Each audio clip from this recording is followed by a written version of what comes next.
লাঞ্ছনা সহিলে সাধে শিখাইলে, লাঞ্ছনা সহিলে সাধে শিখাইলে, জীবনতে জীবন ধারণ এসো ভুবন পাবন নারায়ণ, এসো ভুবন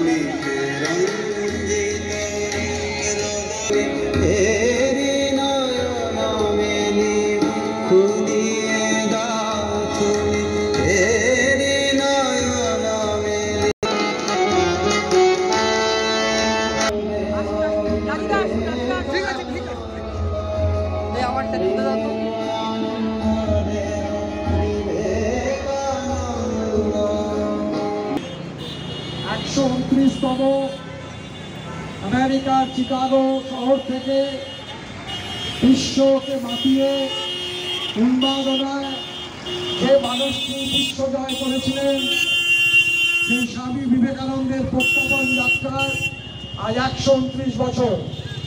আমরা স্বামীজি অনুরাগীরা শ্যামবাজারে নেতাজি মূর্তির কাছে এক মঞ্চের মাধ্যমে স্বামী বিবেকানন্দকে শ্রদ্ধা নিবেদন করছি।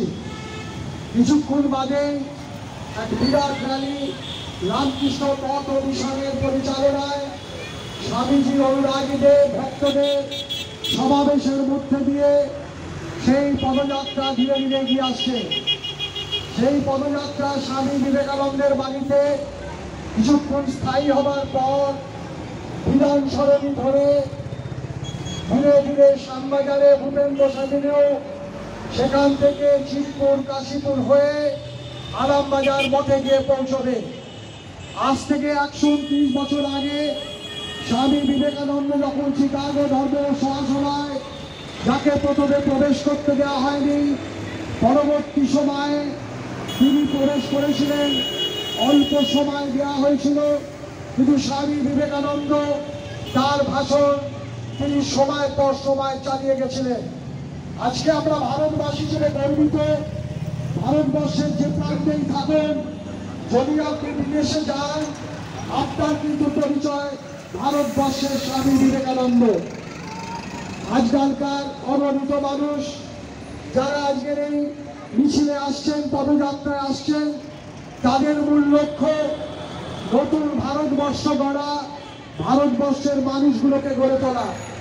যে মানুষটা 39 বছর বয়সে বিশ্ব জয় করে চলে গেছেন, আজকেও 129 বছর তার পদযাত্রায় লক্ষ লক্ষ মানুষ যারা ভারতবর্ষে থাকেন, ভারতবর্ষের বাইরে থাকেন, সমগ্র ভারতবাসী এবং বিশ্বের বহু দেশ যথাযোগ্য মর্যাদার সঙ্গে এই দিবসটি পালন করছেন। স্বামী বিবেকানন্দ বলেছিলেন, তুমি ডাক্তার হয়েছো, ইঞ্জিনিয়ার হয়েছো, তুমি শিল্পপতি হয়েছো, অধ্যাপক হয়েছো, কার পয়সায় লেখাপড়া শিখেছো? সেই গরিব মানুষ, দরিদ্র মানুষ যারা 8 ঘন্টা 12 ঘন্টা লড়াই করে, যাদের ঘাম নিংড়ানো পয়সায় তুমি আজ ডাক্তার, ইঞ্জিনিয়ার, শিল্পপতি, অধ্যাপক হয়েছো, তুমি তাদেরকে দিয়েছ। শিক্ষা দীক্ষা মানুষকে সব দিতে পারে না, সমাজ বিজ্ঞান দিতে পারে। স্বামীজি বলেছিলেন, রাত্রি পুজো করো, ঈদ উৎসব করো, বড়দিন পালন করো, কত টাকা ব্যয় করে তুমি প্যান্ডেল করো, প্রতিমা নিয়ে আসো, আলোর মালায় তুমি ভরিয়ে দাও, নৈবেদ্য সাজিয়ে পুরুষ বসায় ঘন্টা নাপতে নাপতে চিৎকার করেন মামা বলে। কিন্তু তুমি কি লক্ষ্য করেছো, ওই প্যান্ডেলের পেছনে একজন যক্ষা রোগী পড়ে রয়েছে, যার মুখ দিয়ে গোলমাল করে রক্ত বেরোচ্ছে, তাকে ফল দুধ কিনে দেওয়ার কেউ নেই। তাই স্বামীজি বলেছিলেন, অচল দেবতার পুজো বন্ধ করে সচল দেবতার পুজো করো। তিনি ধর্মের বিরোধিতা করেননি, তিনি বলেছিলেন কর্ম যদি বাঁচে তাহলে ধর্ম বাঁচতে পারে। তাই আজ স্বামীজি 129তম এই পদযাত্রায় চারিদিকে তার সেই পদধূলি পড়ে রয়েছে। আজ পুণ্যদিন, ঘরে ঘরের মানুষ বেরিয়ে আসে। যখন পদযাত্রাটা আসবে, আপনারা জানেন চিকাগো ধর্ম মহাসভার পরে তিনি যখন ট্রেনে করে বজবজে আসেন, সেখান থেকে তাকে শিয়ালদায় আনা হয় বিশেষ কালে করে। গত 12ই জানুয়ারি স্বামী বিবেকানন্দের 163তম জন্মদিনে আমরা দেখেছি হাজারে হাজারে মানুষ উদ্বেলিত। আমি যারা বাবা মা হয়েছে, অভিভাবক অভিভাবিকা হয়েছে, যারা স্কুলে পড়াচ্ছেন, কলেজে পড়াচ্ছেন, আজকে এই তারুণ্য, এই যুগের সম্প্রদায়কে স্বামীজির আদর্শ উদ্বুদ্ধ হবে।